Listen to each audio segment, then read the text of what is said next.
ছোটবেলা আমরা শুনতাম ডুমুর ফল খেলে নাকি মানুষ পাগল হয়ে যায়। আপনারা শুনছেন? এরকম অনেক আজে বাজে কথা কিন্তু আমরা ছোটবেলা শুনেছি, যেগুলোর ভিত্তি নাই। বলা হতো পরীক্ষার দিন সকালে কেউ যদি ডিম খেয়ে যায় তাহলে পরীক্ষা নাকি ডিম পায়। এটা ভুয়া কথা, ডাহা মিথ্যা। আমি সব সময় ফাইনাল পরীক্ষার দিন সকালে ডিম খেয়ে যেতাম আর পরীক্ষা দিয়ে ফার্স্ট হয়ে যেতাম। এজন্য ডিম খেয়ে গেলে কেউ ডিম পায় না। আমরা বিশ্বাস করি খাইরিহি ওয়া শাররিহি মিনাল্লাহি, ভালো হোক মন্দ হোক করে কে? আবার ছোটবেলায় বলা হতো ওষুধ খাওয়ার সময় বিসমিল্লাহ করবি না, কারণ বিসমিল্লাহ বললে বরকত হয়, তোর রোগে বরকত হয়ে যাবে, মানে তোর রোগ বেড়ে যাবে। কি ডাকাত, ভুয়া কথা। সব ভালো কাজের আগে বিসমিল্লাহ। অবশ্যই আপনি ওষুধ খাওয়ার আগে বিসমিল্লাহ পড়বেন। কি পড়বেন?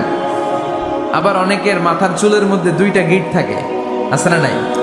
2 গিঁট থাকলে কয় তোর 2 বিয়া, 3 গিঁট থাকলে 3 বিয়া, গিঁট নাই কয় তোর বিয়া নাই, আছে না নাই? এগুলো মুসলমান বিশ্বাস করতে পারে? মুসলমান বিশ্বাস করে একজনকে, তিনি কে? অনেক স্বামী হার্ট অ্যাটাক করে স্ত্রীর কারণে, জানেন? ঠিক কিনা? ওই কয় ঠিক, সবাই ভুক্তভোগী। কমন পড়ে গেছে।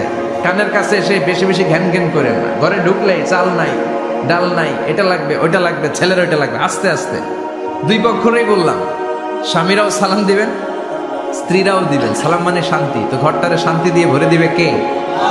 যারা সিরিয়াল দেখে, সিরিয়াল দেখার প্যারা আছে না একটা? 9টায় সিরিয়াল শুরু হবে, 8:30 থেকে প্যারা ওঠে। কথা কন, আমার সিরিয়াল শেষ হয়ে গেল, সব কাজ বাদ দে, তাড়াতাড়ি টিভির সামনে বস, আছে না নাই?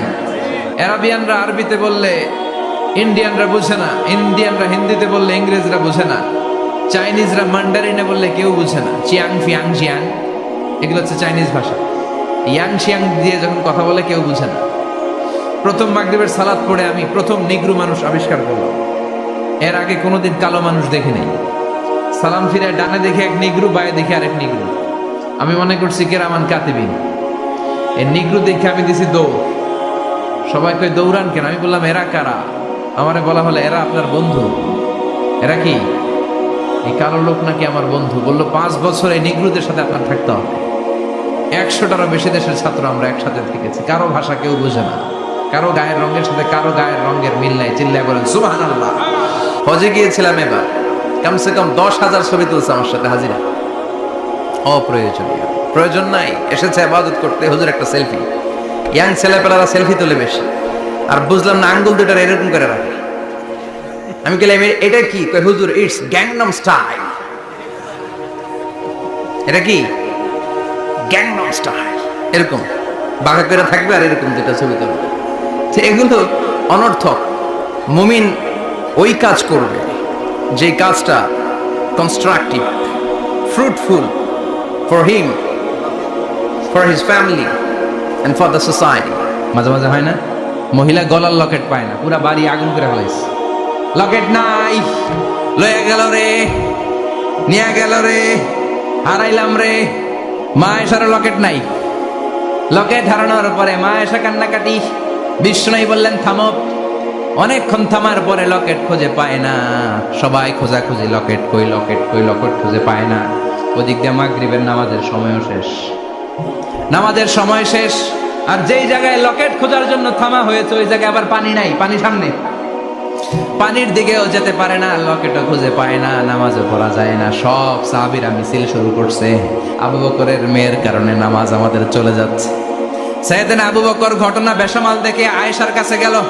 যে দেখে বিশ্বনবী মা আয়েশার কোলের মধ্যে, ল্যাপের মধ্যে মাথা দিয়ে শুয়ে আছে। রাগের চোটে বুখারীর বর্ণনা, আঙ্গুল নিয়ে মা আয়েশার পেটের মধ্যে দিল এক খোঁচা। লকেট হারাইলি কেন ক? তোর জন্য বাইরে সব সাহাবারা বলে নামাজ পড়তে হবে, সময় নাই। ও আবু বকর, আপনার মেয়ের কারণে এই কাণ্ড। খাসরা মানে কুমর। আবু বকর মা আয়েশার খাসরাতে এত জোরে গুতা মেরেছেন, মা আয়েশা বললেন এই গুতার কারণে আমি অনেক দূরে চলে যাওয়ার কথা ছিল ব্যথার চোটে, কিন্তু যাই নাই, কারণ কোলে কে? কোলের মধ্যে বিশ্বনবীর মাথা। নড়ে গেলে বিশ্বনবীর ঘুম ভেঙে যাবে, ব্যথাটা হজম করেছি, নড়ি নাই। আল্লাহ তখন আয়াত নাজিল করলেন, ফালাম তাজিদু মাআন ফাতায়াম্মামু সাঈদান তাইয়্যিবা। ও সাহাবারা, মিছিল বন্ধ করো। কোন নারীর বিরুদ্ধে মিছিল করো? এই নারীর সাথে তো বিয়ে আমি সরাসরি বিশ্বনবীর দিয়েছি, যাও ওজুর জন্য টেনশনে ছিলা, টেনশনের দরকার নাই, আয়েশার কারণে আজকে নতুন করে একটা বিধান দিলাম, আজ থেকে যদি ওজুর পানি না পাওয়া যায় বালুর মধ্যে 2 হাত বাড়ি মেরে তায়াম্মুম করো, নামাজ পড়ে নাও, কবুল করে নিবে কে? এই মা আয়েশার লকেট হারানোর কারণে তায়াম্মুমের বিধান নাজিল হয়েছে। কোন সুবহানাল্লাহ। অনেক ডাকা আইতাছে, মেয়ে হইলে অখুশি হয়, ছেলে হইলে পাড়ার সবারে জিলাপি খাওয়ায়, পাড়ার সবারে মিষ্টি খাওয়ায়, মেয়ে হইলে কিচ্ছু খাওয়ায় না, আছে না নাই? কিন্তু আমরা মেয়ে হলে খুশি হব। কার কার প্রথম সন্তান মেয়ে? হাত তোলেন। 1 জন, 2 জন, 3 জন। প্রথম সন্তান মেয়ে কার? হ্যাঁ, অনেকে আছে তো মাশাআল্লাহ, আপনারা অনেক বরকতময়। আলহামদুলিল্লাহ, হাত নামান। আমারও প্রথম সন্তান মেয়ে, তিনটাই মাইয়া। জান্নাত একটা আমার দিয়া, তার মানে 3 জান্নাতের মালিক। মাশাআল্লাহ, আল্লাহ বাইরে তুমি কবুল করো। বিয়ে করলে পুরুষ মহারণা পাবে না, দিবে। কিন্তু আমরা এতগুলা টাকা নিয়ে আসি, ডাকাইত আছে না নাই? সারা জীবন মেয়েটার লালন পালন করলো, একটা মেয়ে হলো একটা বাবার কলিজা। মেয়ে দিয়ে দিল মানে বাবা কলিজা ছিঁড়ে দিল, আর কি চাস? ডাকাত, ফকির কোথাকার। খবরদার, বিয়ের মধ্যে 1 টাকা যদি তুমি যৌতুক খাও, কিয়ামতের দিন আল্লাহ তোমারে ছাড়বে। যৌতুকের সাথে ইসলামের কোনো সম্পর্ক জন্য কলবের মধ্যে আল্লাহর জিকির বসাতে হবে। কি বসাবেন? নাকি আয়না? অনেকে আয়না বসাতে চায়, বসায় না? কি বলে? আয়না বসায় দে মোর কলবের ভিতর। না, আয়না বসাবো না, এই কলবে থাকবে সুবহানাল্লাহ, আলহামদুলিল্লাহ, লা ইলাহা ইল্লাল্লাহ, আল্লাহু আকবার। এই 4টা জিকির সবচেয়ে সেরা জিকির, খেয়াল রাখবেন। কাবা ঘরের যে স্বর্ণ দিয়ে খচিত দরজা, এই হাজরা আসদের কর্নার আর দরজার মাঝখানে ছোট্ট একটু জায়গা, এটারে আরবিতে বলে মুলতাসাম। সাহাবারা এই জায়গাটার সাথে লেগে থাকতেন, পেট লাগিয়ে, গাল লাগিয়ে, চোখ লাগিয়ে, মুখ লাগিয়ে কাঁদতেন আর দোয়া করতেন। আর এই জায়গায় পেট লাগিয়ে, শরীর লাগিয়ে দোয়া করলে ওই দোয়া আল্লাহ ফিরিয়ে দেয় না। কিন্তু ওই জায়গায় দোয়া করার চান্সও এত সহজে পাওয়া যায় না, ধাক্কা ধাক্কি যুদ্ধ করতে হবে আপনাদের। তো এক মাওলানা চান্স পাইছে ওইখানে, অনেক ধাক্কা ধাক্কি করে, খাইয়া দেয়া শক্তি কইরা ধাক্কা ধাক্কি। পাকিস্তানি পাঠানি যেগুলো আছে, 8-10টা পাঠান একসাথে দাঁড়ালে ওগুলার জ্বালায় কিছুই করা যায় না। এইভাবে তাকাইতে হয় ওদের দিকে, তাকাইলে আপনার টুপি পরে যাবে পিছনে, ইয়া উঁচু লম্বা। তো এই মাওলানা অনেক ধাক্কা ধাক্কি করে কোন রকম ওই মুলতাজামে হাত লাগাইতে পারছে। এখন আবার তো আরেক ধাক্কায় কই যে চলে যাবে কোনো হিসাব নাই। তো সেইখানে দাঁড়াই আল্লাহর কাছে দোয়া করছে, যেহেতু এই জায়গায় দোয়া করলেই আল্লাহ কবুল করে, এখন কয়টা চাবে আল্লাহর কাছে, সময় তো নাই। সে ওখানে হাত লাগিয়ে দোয়া করতেছে, আল্লাহ একটাই দোয়া, জীবনে যত দোয়া করছিলাম আর করবো সব দোয়া তুমি কবুল করে নিও। যত দোয়া জীবনে করছি আর মরার আগের দিন পর্যন্ত যত দোয়া আমি করব, এই দোয়াগুলো কবুল কইরো। এই একটাই চাওয়া, আর কিছু চাইলাম না তোমার কাছে। তো কিছু বাকি রাখছে? কথা বলেন। The believer, they work smart, they don't work hard. বিশ্বাসীরা স্মার্টলি কাজ করে। জাহেলি যুগে বিশ্বনবীর কাছে যখন সর্বপ্রথম তাওহীদের দাওয়াত আসলো, ওই সময়ে একটা লোক মূর্তির পূজা করত, মূর্তিটারে খুব দেখভাল করত, যত্ন করত, আদর সোহাগ করত।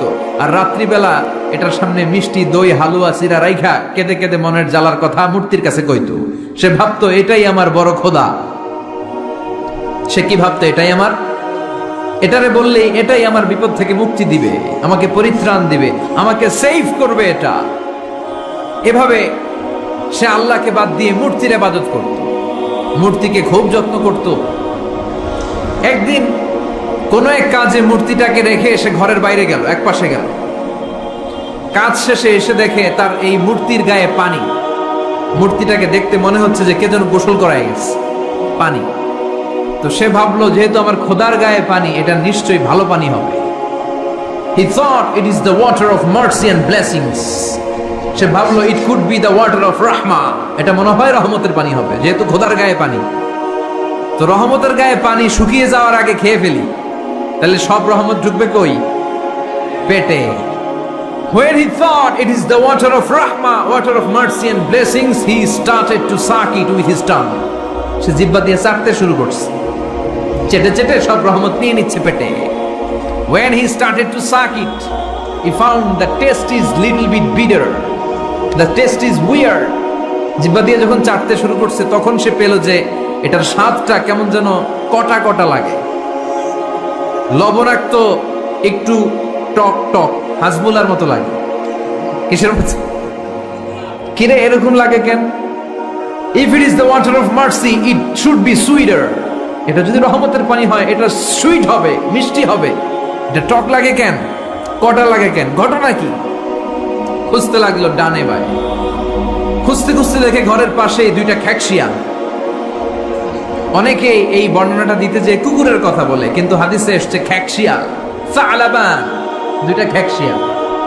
দেখলো যে একটা খ্যাকশিয়াল এখনো পা উঁচু করে রাখছে, মাঝখান থেকে রহমতের পানি এখনো কিছু পড়ছে, just dropping the water of রাহমা, এখনো পড়তেছে টপ টপ। বোঝা যায় না? বোঝা যায়। টনক নড়েছে তার ঘুমন্ত বিবেক এবার জেগেছে। এবার সে চিন্তা করলো, হায় হায়, এতক্ষণ ভাবছি রহমতের পানি, এখন দেখি কুত্তার মুত, এখন দেখি খ্যাকশিয়ালের পেশাব। সর্বনাশ, কি করলাম এতটা বছর, এত টাকা, এত পয়সা, এত আদর সোহাগ যত্ন এটারে দিলাম, কি দিল তার বিনিময়ে সে আমাকে?